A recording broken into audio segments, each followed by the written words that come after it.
Alright, so this Kenmore 14 machine is supposed to have 14 stitches, but the dial doesn't turn far enough to get all the stitches, which means I need to carefully get it apart.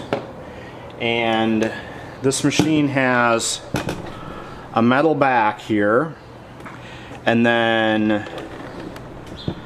a plastic front. So we take that cap off, and the end here, because there are a lot of screws hiding around holding the front plastic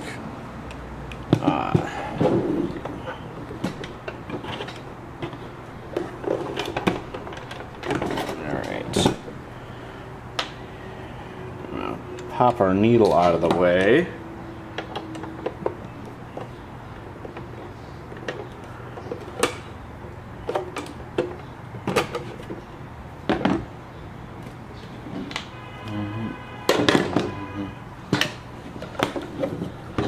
So the front, see a screw hiding way down in here.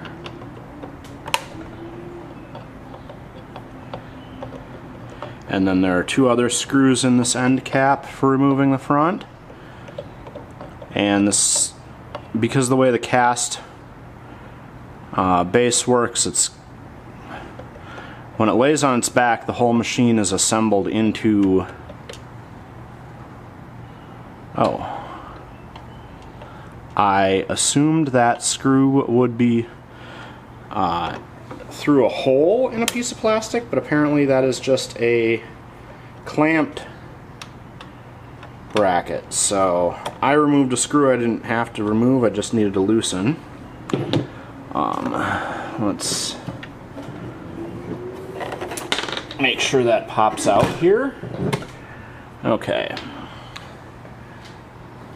We'll have to put that screw back in place before we get too far, but there's also a screw here holding that plastic cover on the front. And now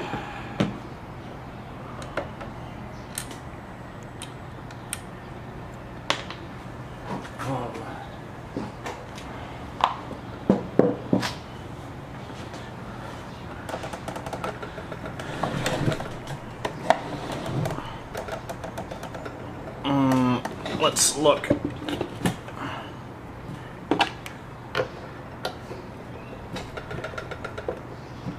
Okay, so these two screws here that hold this metal plate on also clamp the base. And now when we flip our bobbin over, there's a screw right here.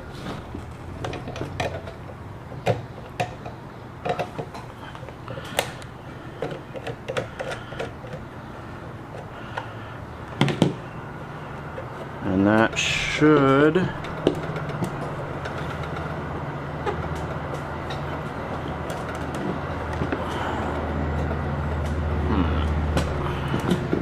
I'm going to take this metal door off the bottom and look to see if there's another screw that I'm missing underneath it.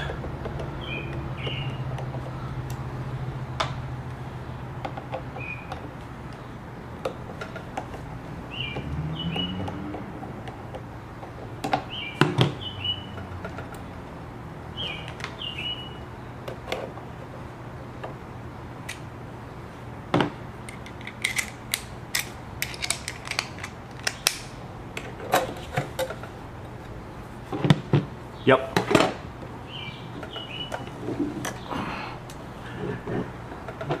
There's one screw down in there. That is another one where it's just clamping a slot on the piece of plastic. So I don't have to take it out, I just have to loosen it. Oh. And since I have all those other screws loose, it almost pops the front off. Alright. Now you can see we're all loose until we get to the last screw. Hiding in here is one screw, two screws. Okay, there we go. There we are. And the whole side comes off. So the last two screws were that one in that hole and this one right down here. And now, with that top off, this is the screw that I removed and I didn't have to because it's just clamping the plastic, and I can just get it back in its hole before we forget it.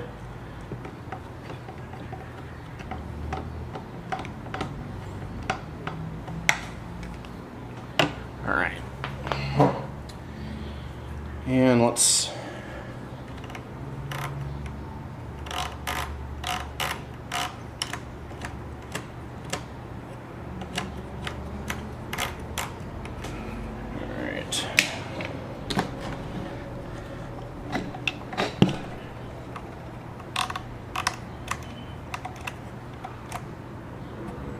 okay.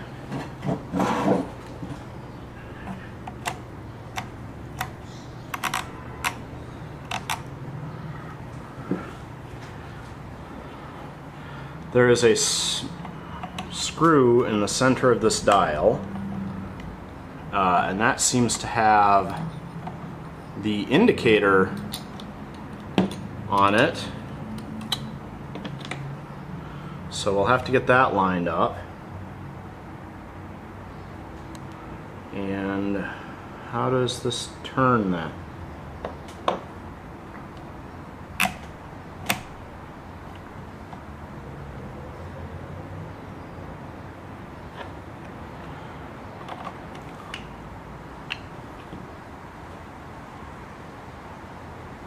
Okay. I think this plate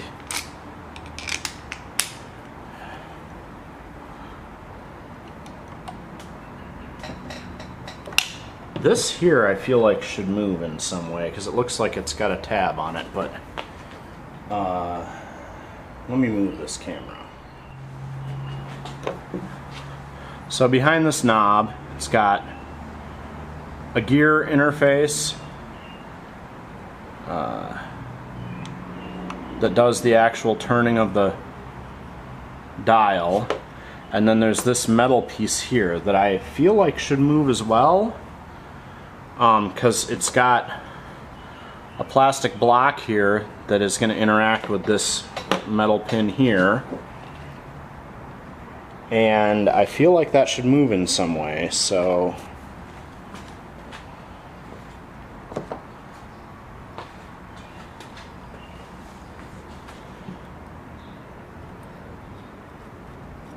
and it's very stuck, so we'll get some oil on it.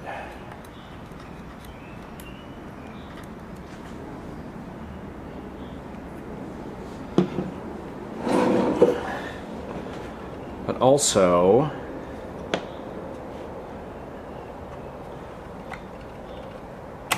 this gear is what changes the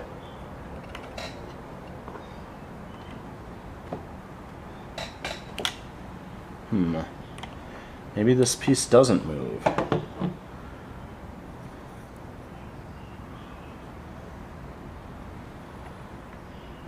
Alright.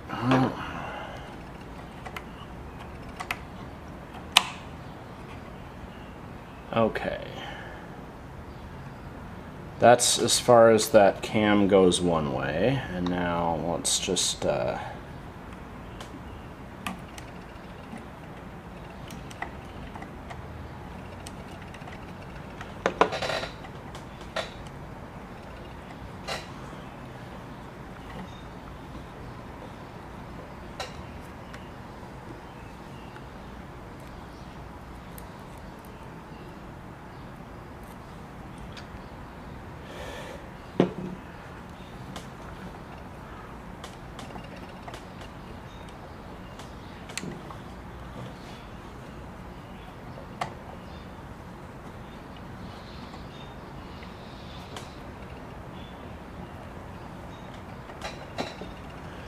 Well, now it seems stuck on the other side here. Okay.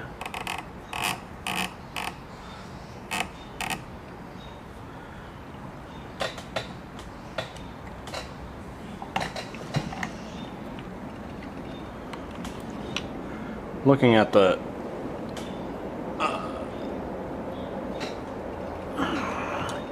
cam selector here, and there's a slide,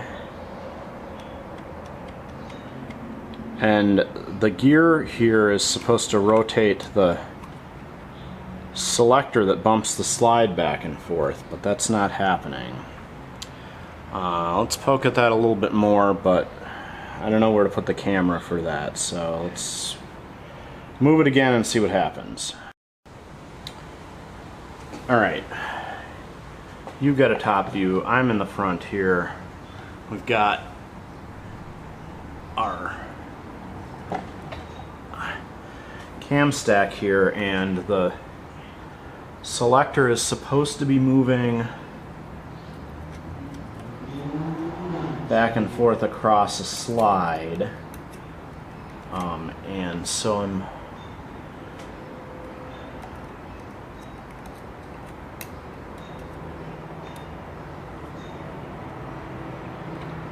gonna add a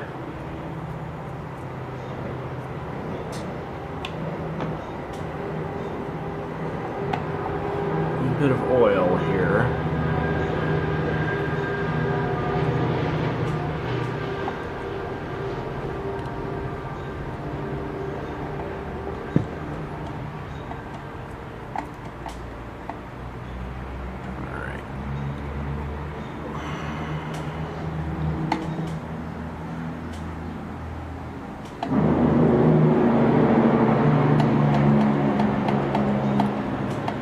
So I'm wiggling here, this is the follower. I'm wiggling that to, oh, and okay. This is the reverse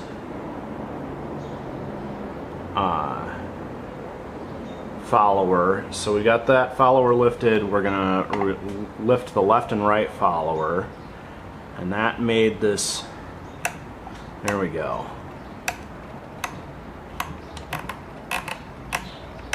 Okay, we're now in,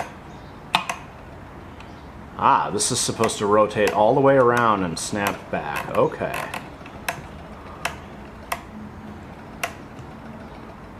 Well, in that case, I'm going to apply some fresh grease to the cam stack, because that selector rotates all the way around the cam stack, so I want that to have the best lubrication it can. Oil in there, and then we'll put this knob back on, and the knob has a stopper on it, so that tab that I thought might be this tab here, that I thought might rotate, I think it's just the stopper for the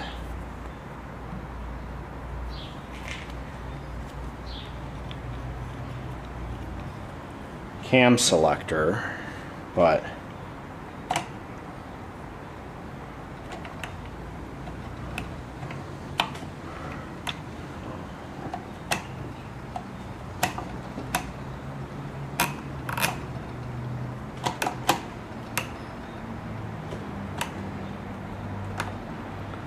there. Push that little bit of grease in there and let it, and make sure it gets worked in there real good.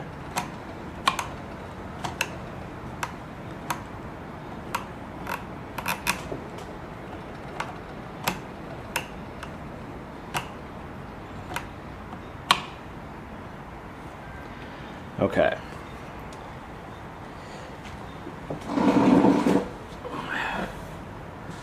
So I should, yeah, okay. So that stopper is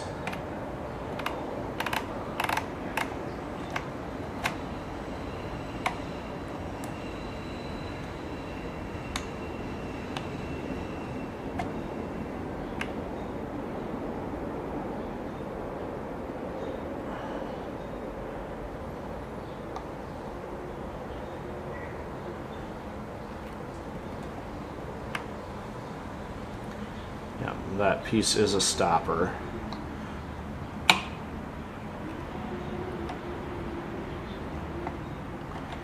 Yeah, okay.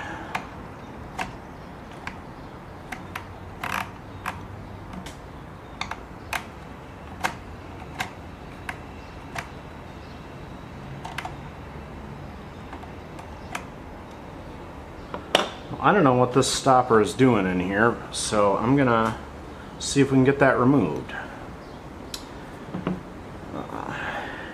Give me a... Yeah, I think that's stuck, and it shouldn't be. I need to find a... I'm gonna get a knife and pop this stopper tab off there. Alright, I got a hammer and a chisel, and this piece was glued on there with old grease that had set up behind it. So I'm gonna oil this face and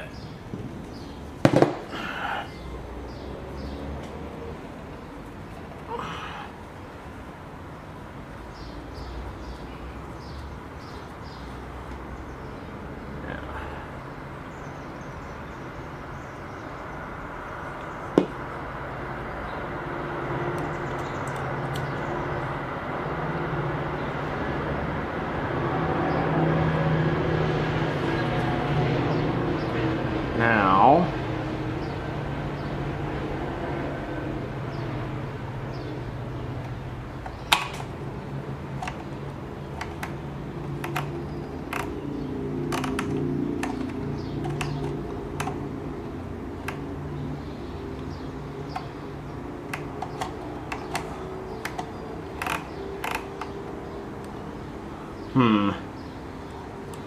not sure what the stopper is for. It does interfere with the machine rotating through all of its selector knobs, so I'm taking that out. Maybe this is a machine that had... Yeah. I don't know what this piece did aside from stop it from selecting all the stitches, so now I need to figure out how that knob went. Remember, the diagram was printed on here and screwed in place, so let's see, we're at...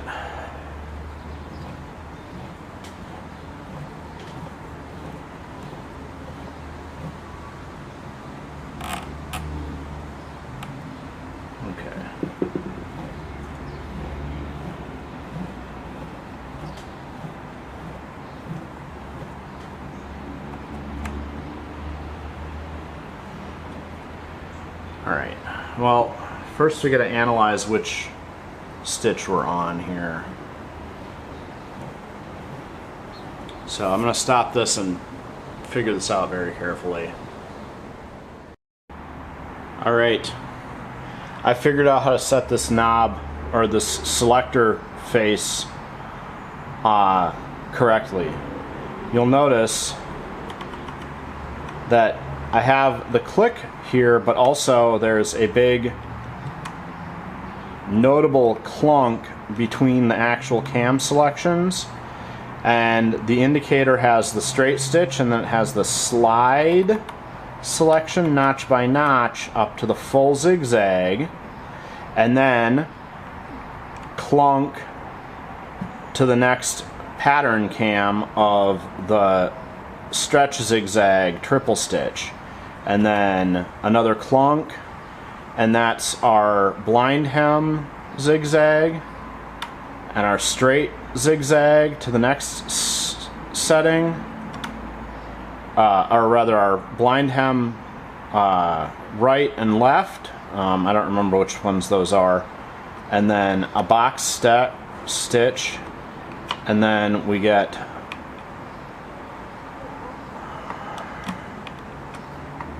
Okay, and why am I stuck now? Oh, because the...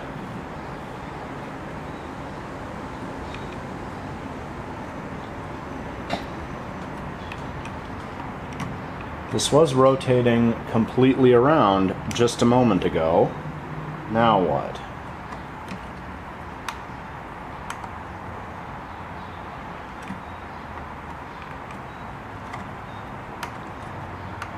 Aha. Gotta have it set for the buttonhole areas to go through the buttonhole area.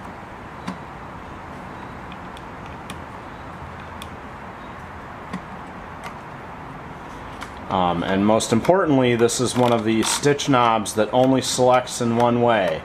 You have to turn it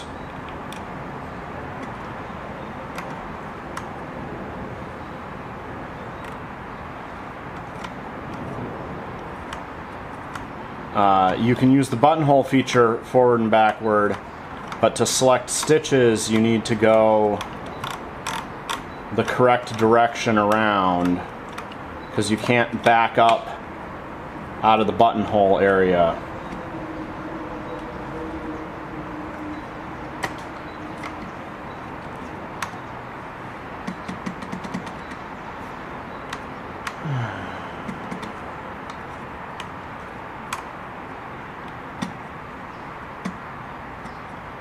Yeah. So it turns clockwise to select stitches.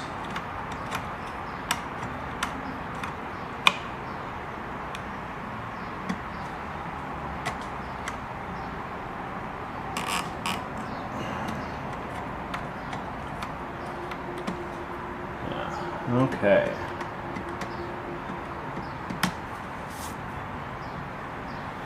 Alright, well, I think the selector's working, so we'll put the cover back on.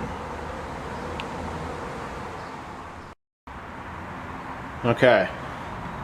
So, the cover again mostly just has slots that the screws pop into, and it's a little challenging to get everything to pop in place, but if you start somewhere,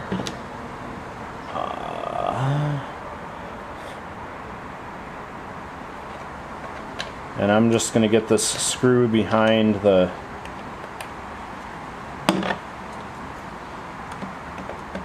bobbin case cover quick,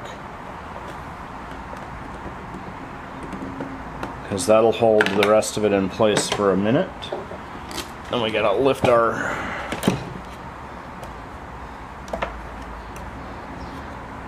cover here and get it behind these two screws. And now that it's behind these two screws and held in place to clamp it on,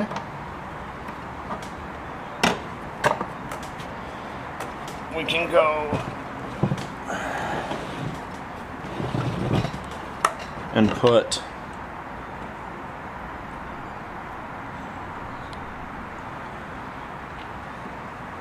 this screw in. This is one of those thick threaded plastic screws.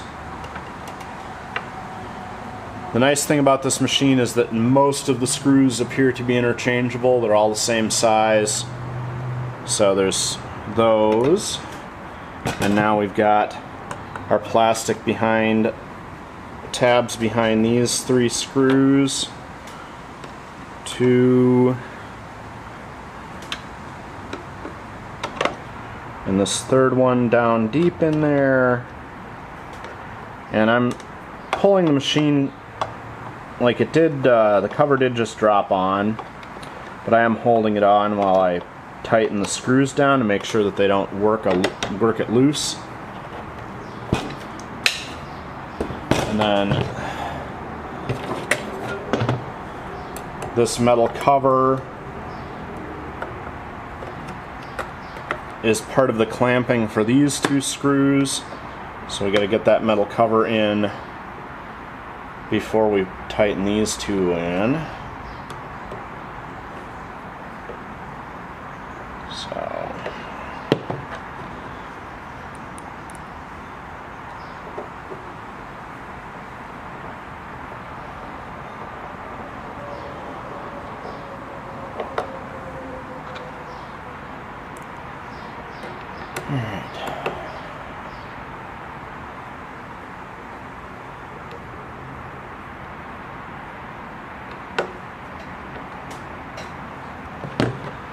Again, I don't know what this piece was for. Maybe it was just a lockout of some sort that got in the way. I couldn't make it go in the machine the way I wanted it to, so since I can get my stitches selected, I'm gonna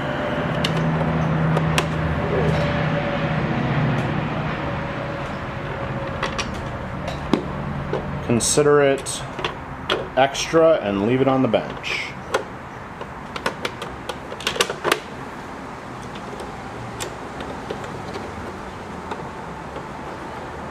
Come on. There. This end cover is actually kind of a pain to put on because it's got to fit over the case front and then tight in because it goes under that cap that has the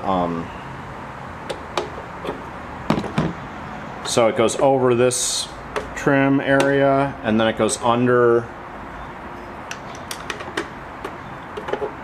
there.